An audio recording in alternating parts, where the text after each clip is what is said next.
Super star ரஜினிகாந்தின் மிகவும் எதிர்பார்க்கப்பட்ட படமான கூலி வெளியாவதற்கு முன்பே பெரும் பரபரப்பை ஏற்படுத்தி வருகிறது. ஹம்சினி என்டர்டைன்மெண்ட் நிறுவனம் வெளிநாட்டு விநியோக உரிமையை பெற்றுள்ளது. கூலி படத்தின் தெலுங்கு விநியோக உரிமையை ஏஷியன் சுரேஷ் என்டர்டைன்மெண்ட் நிறுவனம் 52 கோடிக்கு மிகப்பெரிய விலை கொடுத்து கைப்பற்றியுள்ளது.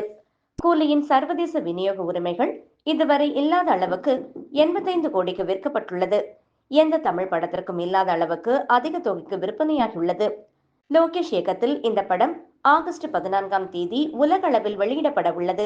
வெளியாவதற்கு முன்பே படம் பாக்ஸ் ஆபீஸில் வசூல் சாதனை படைத்துள்ளது. ஆகஸ்ட் 14 அன்று ஜூனியர் என்டிஆர் மற்றும் ரித்திக் ரோஷன் நடித்த வார் 2 படத்துடன் போட்டியிட்டாலும் கூலி ஆரம்பத்திலேயே வசூல் சாதனை படைத்து வருவதாக தெரிகிறது. அதிரடியான டீசர்கள், நேர்த்தியான ஃபர்ஸ்ட் லுக் போஸ்டர்கள், வைரலான ஃபர்ஸ்ட் சிங்கிள் என்று படக்குழுவினர் படத்தின் மீதான எதிர்பார்ப்பை மேலும் அதிகரித்துள்ளனர்.